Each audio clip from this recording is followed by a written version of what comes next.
Con el embajador de España en Chile, Carlos Robles Fraga, queremos conversar en el comienzo de nuestro programa. Embajador, muchas gracias por estar aquí. Bienvenido, buenas noches. Un placer. Usted dijo esta mañana que lo que se vivió en Cataluña fue un ataque de histeria colectiva.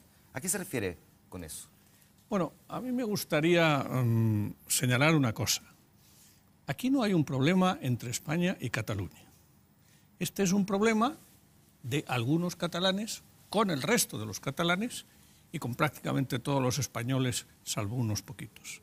Aquí no hay una lucha entre el pueblo español y el pueblo catalán.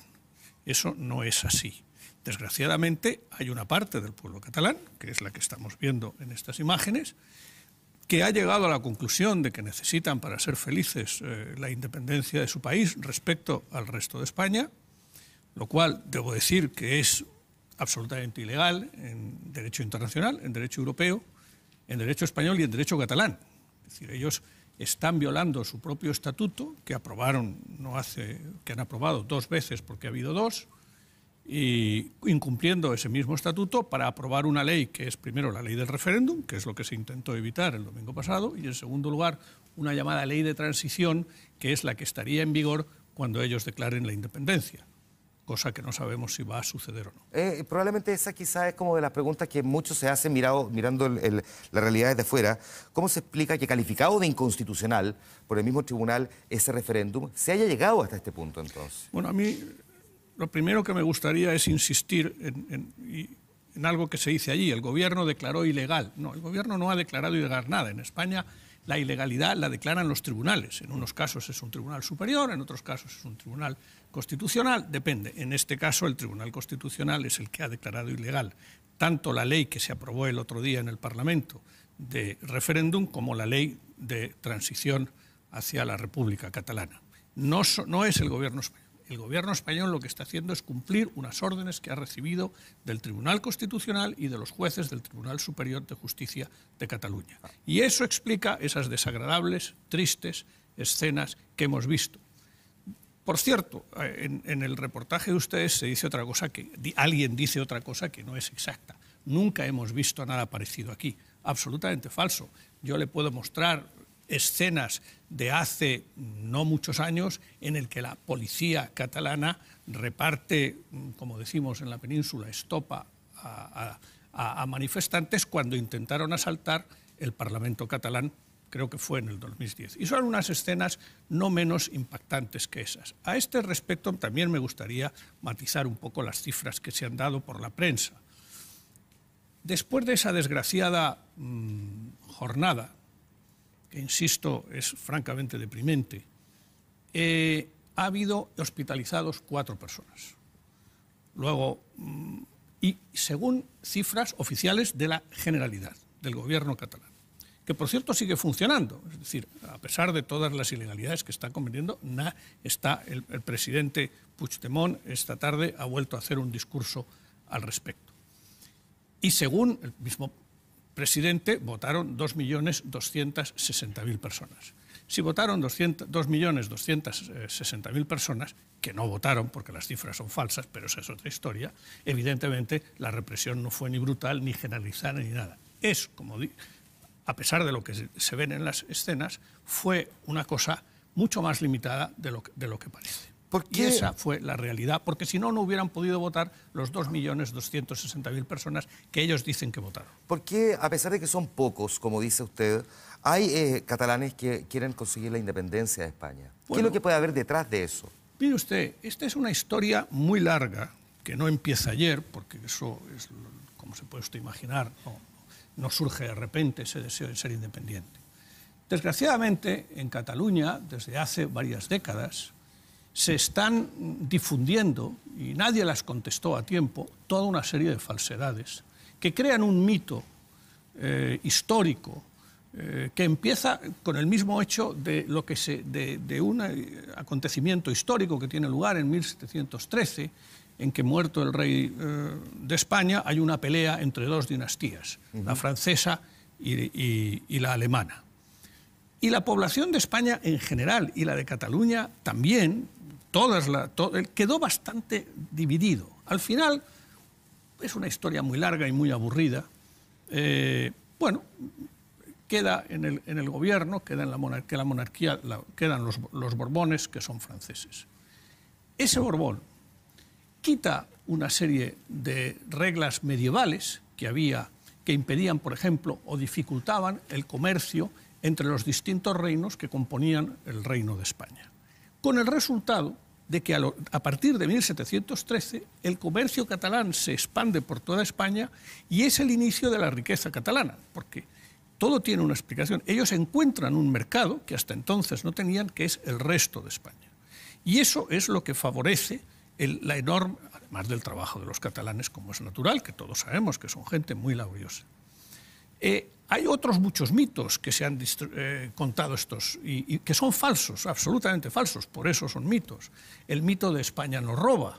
España no roba nada, es decir, los catalanes, que son un pueblo, una comunidad, igual que aquí Las Condes, pues es evidente, la gente de Las Condes paga más impuestos que la gente de otros sitios. Y esos impuestos van a regiones más pobres. Como decía John Miller, el subdirector del diario El Mundo, en una columna del diario El Mercurio del otro día, los impuestos no los pagan las regiones, los pagan las personas. Efectivamente, es decir, es normal que aquellos que les va mejor pongan una parte de solidaridad. Es más, supongamos que no va a pasar, porque no va a haber independencia de Cataluña, eso se lo puedo asegurar. Supongamos que Cataluña fuera independiente. El resultado sería que ese dinero que ellos dicen, que insisto, además las cifras son todas falsas, abultadas, exageradas, y hay catalanes economistas que lo han explicado muy bien al respecto, esas cifras terminarían yendo a otros países de la Comunidad Europea más pobres que el resto de España, con lo cual seguiría habiendo una salida, efectivamente, de la misma manera que hoy en día hay impuestos alemanes que favorecen a regiones europeas más pobres. Embajador, solamente para quienes tienen esta duda, cuando se dice Cataluña tiene autonomía, ¿cuál es la autonomía que tiene? Ustedes no se lo pueden ni imaginar. Vamos a ver, y por eso a mí esto me resulta absolutamente difícil de entender, el gran pacto que hacemos los españoles cuando muere la dictadura, porque muere el dictador, en el año 78, que es una constitución radicalmente nueva. Empezamos de cero con un proceso constituyente que al final lo realizan y lo redactan en concreto 7 personas, de las cuales 2 eran catalanes. 2 de los 7 eran catalanes. Entendiendo que España tiene 17 comunidades o 17 regiones, o sea que aprueban un sistema, porque entonces no existía, federal, que es federal en todo menos en el nombre. Yo desafío a nadie que me encuentre en el mundo una autonomía mayor que la que tiene, por ejemplo, el País Vasco. El modelo económico que tiene el País Vasco, por cierto, no lo tiene Cataluña porque los dirigentes catalanes de hace unos años no quisieron, pensaron que no les convenía. Y hay otro, en virtud del cual, por ejemplo, la mitad del IVA se queda en Cataluña. Ellos tienen un tramo especial que depende de ellos, es su legislación, en el impuesto sobre la renta. En este momento, grosso modo, Cataluña recauda no menos del 90% de sus necesidades. Tiene una autonomía tan grande que yo, que soy el embajador de España aquí, me encuentro con que, aunque la política exterior, según la Constitución, es una política reservada al gobierno central, el Tribunal Constitucional, del que tanto ahora se quejan, decidió hace algunos años que las comunidades autónomas podían tener una especie de mini embajadas, y aquí existe una catalana y una vasca.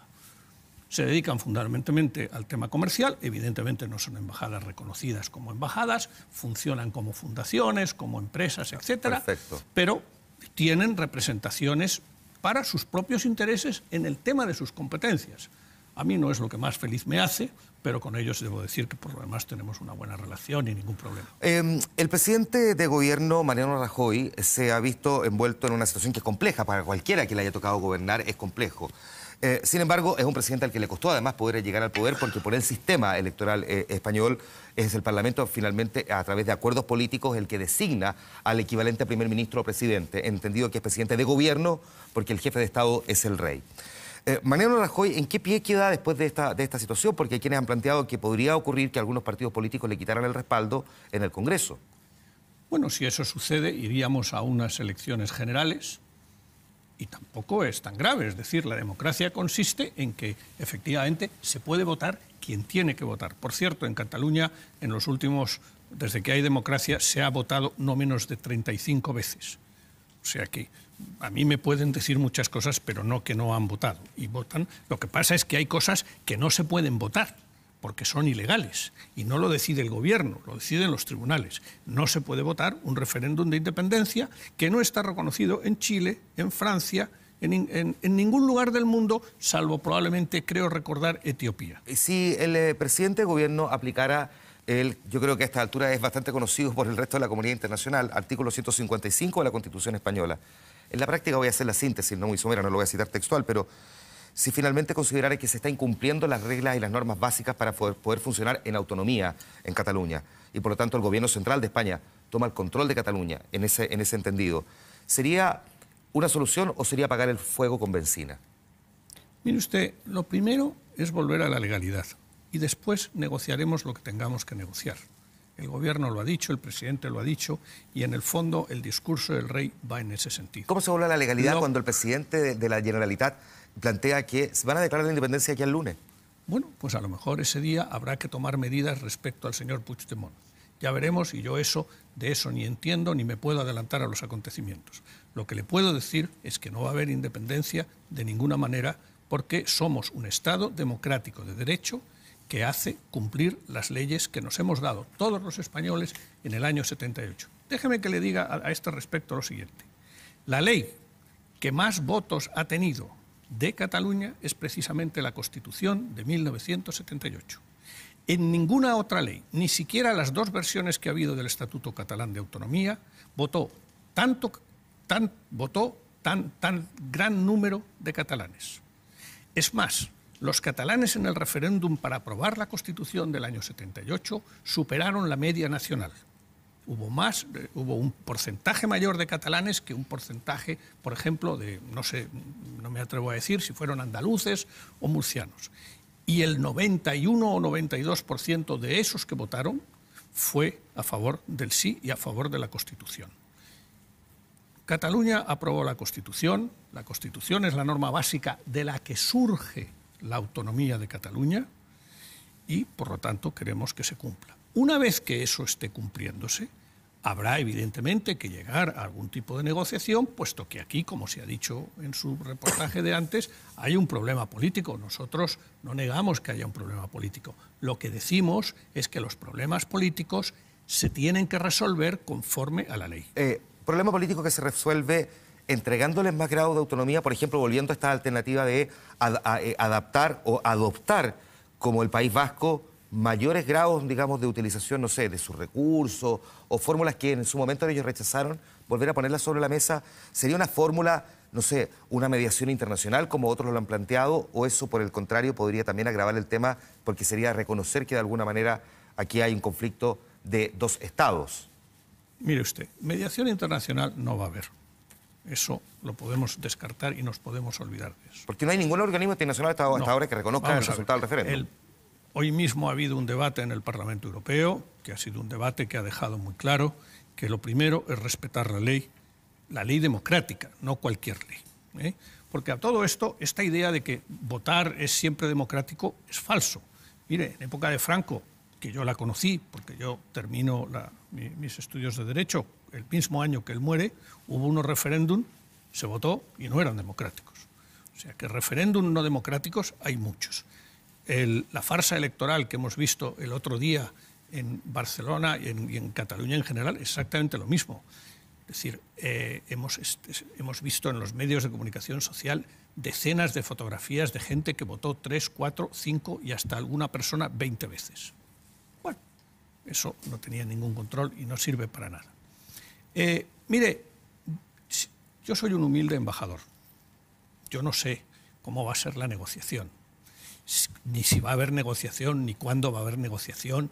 Esas cosas se harán en el Parlamento español, que es donde se debate la soberanía nacional.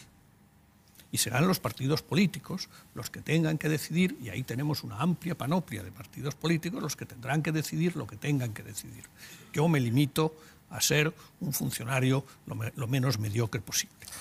Embajador, le quiero agradecer estos minutos de conversación al comienzo de este programa El Informante, que está dedicado hoy a España y la situación que están viviendo. Muchísimas gracias, embajador. Un placer estar con ustedes, un placer explicarles la difícil situación y darles el punto de vista de una persona que conoció lo que fue la dictadura de Franco, que vivió el intento de golpe de Estado de unos guardias civiles en el que mi ministro, al que yo trabajaba, estuvo preso durante toda una noche, incluyendo un familiar mío que no era ministro pero era diputado, en el que otra parte de la familia intervino activamente como viceministro que era para luchar contra el golpe de Estado.